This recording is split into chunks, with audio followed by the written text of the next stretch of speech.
함께소리 TV의 이신합니다. 이번 주에도 몇 건 재판이 있어서 가보긴 했는데요. 그렇게 뭐 이슈가 될 만한 건 아니었었어요. 그래서 세 개 재판 가본 거 그 분위기만 잠깐 말씀을 드리겠습니다.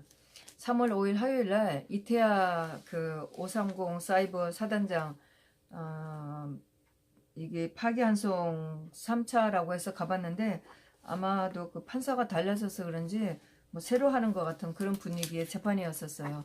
그런데 거기에 이제 천재인하고 정우석이라는 검사가 나왔는데 재판 내용은 뭐 그렇게 대단한 건 아니었었고 뭐 서로가 뭐 자료를 달라 뭐 이런 그 재판 자료를 달라 또 그 김관진 장관의 재판이 끝났으니까 거기에 대한 자료를 뭐 봤다 뭐 이렇게 얘기를 하는 것 같고 그랬는데 아마 그 상고심에는 검사는 안 하고 그 피고인 측에서만 한 것 같았어요. 이태아 사단장은 심내전 단장은 2014년도에 재판을 받을 때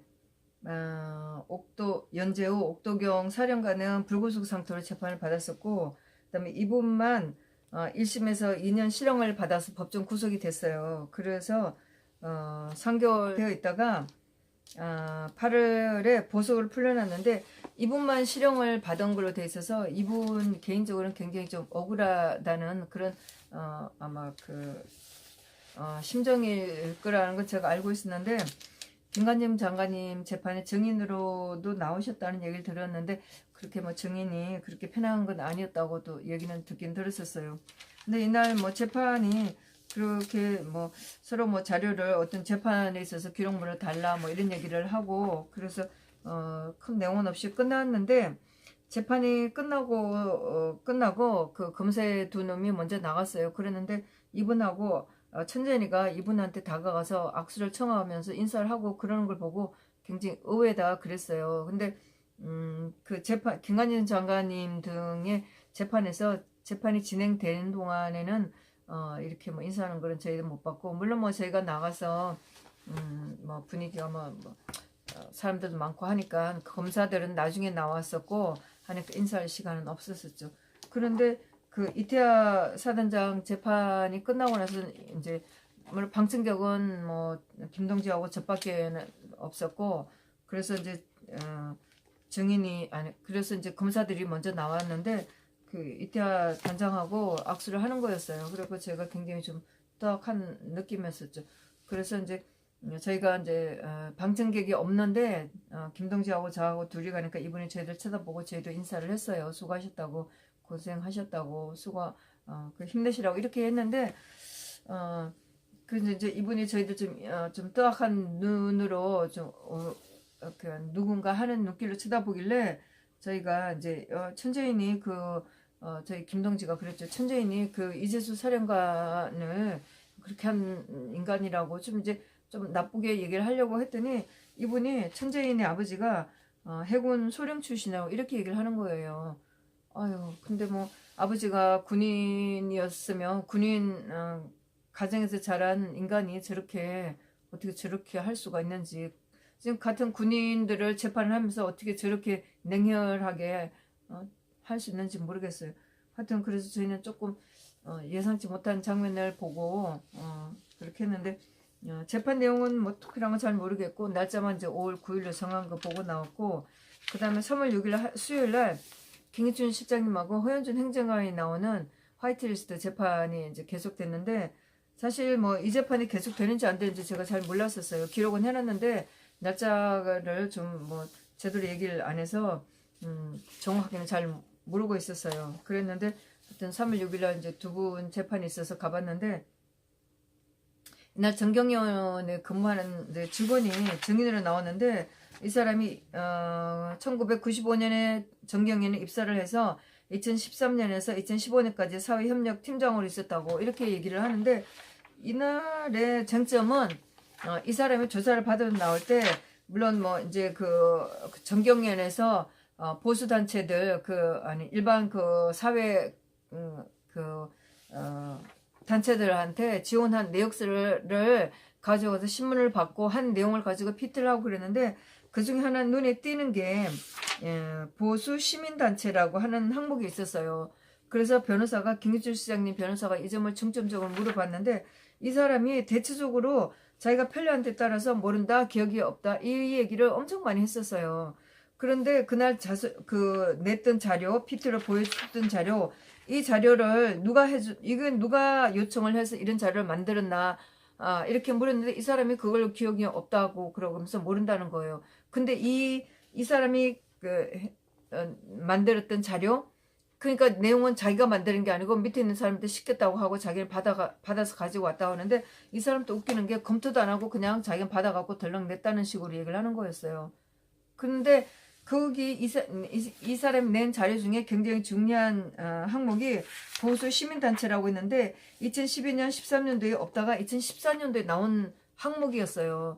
그전엔 없다가 이 자료가 있는데 그리고 이 사람이 이 자료를 뽑으면서 준비를 해가면서 밤을 새면서 준비를 해왔다는 얘기도 있었나 본데 밤을 새서 준비를 했다는 자료에 이게 이 보수 시민단체라는 게 그전엔 없던 자료가 나왔는데 이거를 누가 요청을 해서 했는지도 모르겠고 이거를 왜 뺐는지도 모르겠다고 이렇게 지금 하니까 이제 변호사들이 굉장히 집중적으로 물었죠. 그래서 이 사람이 계속 모른다, 기억이 여기 없다 이제 이렇게 얘기를 하는데 이제 변호사가 김기춘 시장님 변호사가 물은 것 중에 하나가 2013년 급격히 늘어난 것이 없는 것처럼 보인다.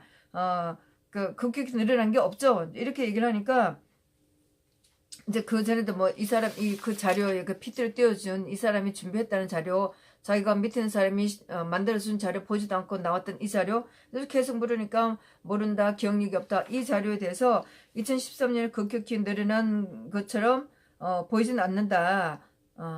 늘어난 게 없는 것처럼 보인다. 이렇게 물은 것에 대해서 이제 계속 하니까 김가람 이 검사가 딱 제지를 하는 거예요. 증인이 모른다고 하질 않았나. 내가 계속 묻는 게 안 된다. 이렇게 얘기를 하는 거예요. 작성 경위 이런 걸 모른다고 하는데 기억이 없다고 없다고 예상되는데 이런 변호사가 계속 묻는다. 이렇게 제지를 하는 거였어요. 그러니까 판사가 증인이 제출했다고 하는 자료니까 대답을 하라고 하고 그래서 변호사 보고는 이제 거기에 대해서는 그만 물으라. 이 사람 그 자료에 대해서 누가 만들었나 언제 만들었나 어떻게 만들었나 물었는데 이 사람은 계속 거기에 대해서 자기 모른다고. 근데 말은 그러면서 거기 굉장히 중요한 단어가 있는데도 불구하고 거기에 대해서 지금 자기가 누가 만드는지도 모르고 누가 시켰는지도 모르고 어떻게 만드는지도 모르고 그 엉터리 자료를 가지고 와갖고 근데 이제 그러면서 이 사람이 이제 한 내용 중에 중요한 거는 이게 주로 시민단체, 연구소, 언론사, 학회 이렇게 분류를 해왔다가 이게 없던 자료인데 이게 보수 시민단체라고 이 사람이 만든 자료에 있는 거예요. 예. 그러면서 이제 변호사가 계속 이제 묻는 것 중에 하나가 뭐 국민행동본부라든가 이런 거는 계속 그전부터 지원해오지 않았냐 이제 이렇게 묻긴 했는데 이 사람이 그전에 지원해준 것도 하고 어떻게 차이가 나냐 그랬더니 이 사람 하는 얘기가 자율성에서 차이가 난다는 거예요. 말도 굉장히 애매하게 하는 거였어요. 딱 자율성이 차이 난다고. 그래서 변호사가 자율성이 어떻게 침입당했나 이제 이렇게 물었죠. 이제 이거 화이트리스트는 청와대에서 정경련에 연락해서 보수단체에 지원해주라고 했다. 이것이 집권나면 권리 행사를 갖고 지금 이거 재판받고 있는 거고 지금 세 분은 이게 구속까지 되는 이런 상황이죠. 물론 뭐 황교안 수석이야 다른 건으로 지금 구속되어 있는 상태니까 그렇지만 김기춘 시장님은 다른 블랙리스트로 지금 석방되셨다가 이 화이트리스트로 다시 구속이 되셨고 현준 행정관도 마찬가지로 이 재판으로 지금 구속되는 상태고 그래서 변호사가 자율성이 어떻게 침입당했나 이렇게 물으니까 이 사람 하는 말이 금액이나 단체가 정해서 왔다 이렇게 얘기를 하는 거예요.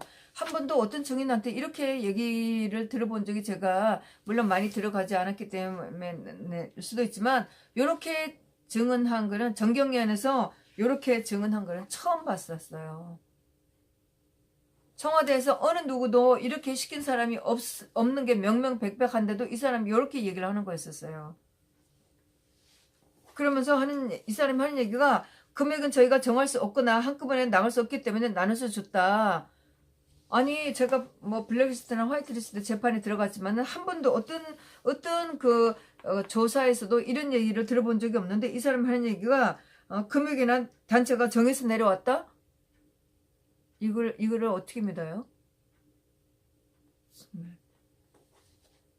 그 대체로 보면 이제 보면 이제 다른 재판에서도 검사들이 변호사들이 보면 청와대에서도 이제 이런 단체에다 지원을 좀 해주라 이렇게 하고 나서 금액을 단체들이 요구를 하면 1억 요구하면 5천만 원, 5천만 원 요구하면 2, 3천만 원, 심지어 1,500만 원 이렇게까지 지원했다고 그러는데 단체들이 얘기를 했지 청와대에서 금액까지는 이렇게 지원해주라는 얘기를 했다고 하는 거를 한 번도 들어보진 않았는데 외남자가 이런 식으로 증언을 하는 거였었어요. 그래서 또 증인이 금액은 불러준 것은 아니나 요거는 제가 확실하게 모르겠는데 왜 이 사람이 헷갈리게 얘기하는지 모르겠어요. 변호사가 계속 추궁하니까 이렇게 했는지 금액은 불러준 것은 아니나 단체라고 하고 금액을 정해서 내려왔다. 이런 식으로 얘기하는데 이 사람 정말 나가는 거 보고 제가 막 째려봤는데 이 사람 나이도 많지 않은데 어떻게 저렇게 비겁하게 증언을 하는지 모르겠어요. 지금 문재인 정부에서 정경이 숨이라도 제대로 쉴 수나 있어요? 한마디 하면 질질 끌려다니는 주제 요따위로 증언하고 나왔어요. 그리고 제가 나중에 컴퓨터에서 그 정경련을 들어가서 이 사람 그 정경련의 사회공헌 백서라는 자료를 찾아봤었어요. 그런데 이거 보면 대체로 보면 박 대통령이 오늘 금요일 수요일날 재판에서 문제가 됐던 그 기간 동안에 그 사회공헌 지출을 보면 그렇게 별로 문제시 될 정도가 아니었었고 더구나 그 자리에 보면은 보수 시민단체라는 항목은 없어요. 물론 이 증인이 나오기 위해서 특별히 그때만 뺐는지 모르지만 보수 시민단체라고 한 그런 항목은 없는데 그러고 보면 2013년도나 14년도 이 자료들을 보면 도리어 내려간 거지 그렇게 올라간 것도 없어요. 그런데 이것이 그렇게 왜 문제가 됐는지 모르겠고 또 페이지 6페이지도 보면 이 6페이지도 이런 표시가 돼 있네요. 그 도표에도 보면 박 대통령 시절에 있을 때 도리어 숫자들이 굉장히 많이 내려간 상황이에요. 근데 이게 왜 그렇게 문제가 되는지 모르겠어요. 그리고 금요일날 오전 10시에 저희 태극기 애국 국민 중에 배옥하라는 동지가 있어요. 이분이 집회에서 태극기 그 기쁨 가지고 조금 한 게 있었고 커피를 마시고 종이컵을 버리려고 한 건이 있는데 이걸 가지고 좌파들 찍어갖고 폭력을 행사했다고 해서 민변에서 고소를 했다고 그러는데 정확하게 누군지 모르겠는데 배동지가 하는 얘기가 민변에서 고소가 들어왔다고 이렇게 얘기를 했는데 지난번에 재판이 있었는데 변호사가 없어서 재판이 안 됐었어요. 그랬는데 아마 그 목요일날 저녁에 국선 변호인이 결정이 됐었고 금요일날 재판에 국선 변호인이 나왔는데 이 변호인이 이 재판 기록물을 아마 그 금요일 아침에 받았다고 얘기를 했어요. 그래서 재판은 할 수가 없었고 날짜를 4월 5일날 잡는 걸로 하고 끝냈어요. 예, 그리고 이제 금요일날 오후에 동부지검에 김태호 수사관이 또 조사받는 게 있어갖고 저도 이제 좀 거기를 가봤었죠. 조국 민정수사관 등 그 고발한 건으로 갔었는데 오후 2시에 그 김태호 수사관이 이제 그 이동찬 변호사님하고 같이 오는데 얼굴 표정이 굉장히 밝았어요. 물론 익숙해지고 하니까 이제 검찰에 출두하는 것도 많이 익숙해졌겠죠. 그런데 하여튼 표정이 굉장히 밝아서 저희가 굉장히 좀 안심이 됐었어요. 제가 1시쯤 갔을 때는 기자들만 있었는데 1시 반쯤 식사를 하고 오니까 동지들도 많이 와 있었고 유튜브들도 많이 와 있었어요. 그래서 이제 그 김태호 수사관이 들어오는 것도 굉장히 좀 힘이 됐었고 또 법원 그 지금 앞에 들어가기 전에 기자들이 마이크를 갖다 대니까 또 얘기를 했죠. 그래서 이제 이분이 하는 얘기가 진실을 밝히기 위해 포기하지 않고 최선을 다할 거다. 그리고 서 있으면 서서 싸울 것이고 넘어지면 바닥을 구르면서 싸울 수 있다. 이렇게 얘기해갖고 제가 그것을 듣고 바로 화이팅 하면서 박수를 쳤죠.